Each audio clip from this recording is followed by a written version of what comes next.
The Giver by Lois Lowry, Chapter 3. "Oh, look," Lily squealed in delight. "Isn't he cute? Look how tiny he is. And he has funny eyes like yours, Jonas." Jonas glared at her. He didn't like it that she had mentioned his eyes. He waited for his father to chastise Lily, but father was busy unstrapping the carrying basket from the back of his bicycle. Jonas walked over to look. It was the first thing Jonas noticed as he looked at the new child, peering up curiously from the basket. The pale eyes. Almost every citizen in the community had dark eyes. His parents did, and Lily did, and so did all of his group members and friends, but there were a few exceptions. Jonas himself, and a female 5 who he had noticed had the different, lighter eyes. No one mentioned such things. It was not a rule, but was considered rude to call attention to things that were unsettling or different about individuals. Lily, he decided, would have to learn that soon, or she would be called in for chastisement because of her insensitive chatter. Father put his bike into its port. Then he picked up the basket and carried it into the house. Lily followed behind, but she glanced back over her shoulder at Jonas and teased, "Maybe he had the same birth mother as you." Jonas shrugged. He followed them inside, but he had been startled by the new child's eyes. Mirrors were rare in the community. They weren't forbidden, but there was no real need of them, and Jonas had simply never bothered to look at himself very often, even when he found himself in a location where a mirror existed. Now, seeing the new child and its expression, he was reminded that the light eyes were not only a rarity, but gave the one who had them a certain look. What was it? Depth, he decided, as if one were looking into the clear water of the river. Down to the bottom, where things might lurk which hadn't been discovered yet. He felt self-conscious, realizing that he, too, had that look. He went to his desk, pretending not to be interested in the new child. On the other side of the room, Mother and Lily were bending over to watch as Father unwrapped its blanket. "What's his comfort object called?" Lily asked, picking up the stuffed creature which had been placed beside the new child in his basket. Father glanced at it. "Hippo," he said. Lily giggled at the strange word. "Hippo," she repeated, and put the comfort object down again.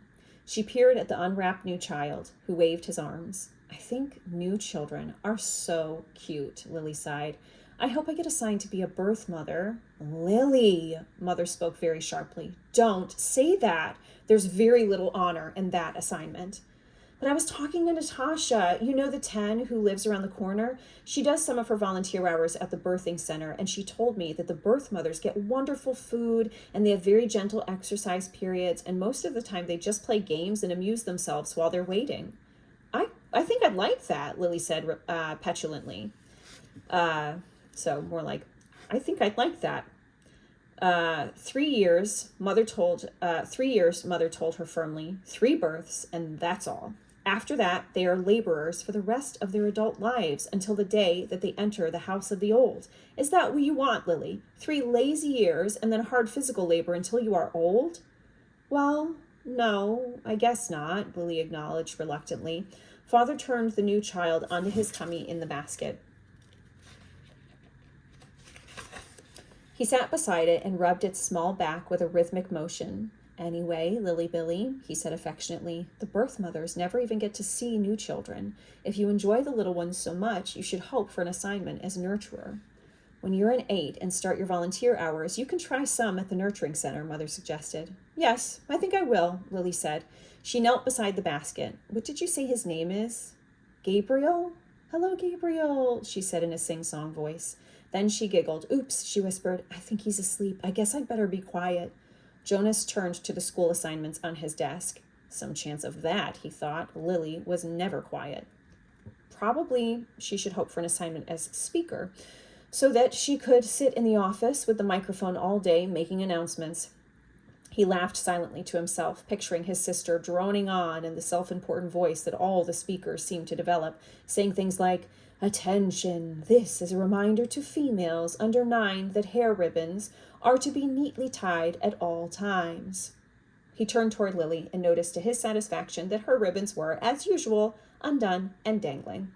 There would be an announcement like that quite soon, he felt certain, and it would be directed mainly at Lily, though her name, of course, would not be mentioned. Everyone would know.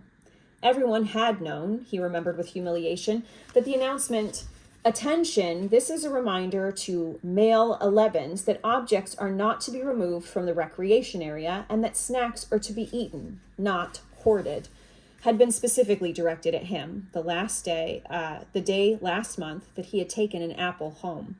No one had mentioned it, not even his parents, because the public announcement had been sufficient to produce the appropriate remorse. He had, of course, disposed of the apple and made his apology to the recreation director the next morning before school. Jonas thought about that incident. He was still bewildered by it, not by the announcement or the necessary apology, those were standard procedures, and he had deserved them, but by the incident itself. He probably should have brought up his feeling of bewilderment that very evening when the family unit had shared their feelings of the day, but he had not been able to sort out and put words to the source of his confusion, so he had let it pass. It had happened during the recreation period, when he had been playing with Asher. Jonas had casually picked up an apple from the basket where the snacks were kept and had thrown it to his friend. Asher had thrown it back, and they had begun a simple game of catch. There had been nothing special about it. It was an activity that he had performed countless times. Throw, catch, throw, catch. It was effortless for Jonas and even boring, though Asher enjoyed it, and playing catch was a required activity for Asher because it would improve his hand-eye coordination, which was not up to standards. But suddenly Jonas had noticed, following the path of the apple through the air with his eyes, that the piece of fruit had... Well, this was the part that he couldn't adequately understand. The apple had changed. Just for an instant, it had changed in mid-air, he remembered. Then it was in his hand, and he looked at it carefully, but it was the same apple, unchanged, the same size and shape, a perfect sphere. The same nondescript shade, about the same shade as his own tunic.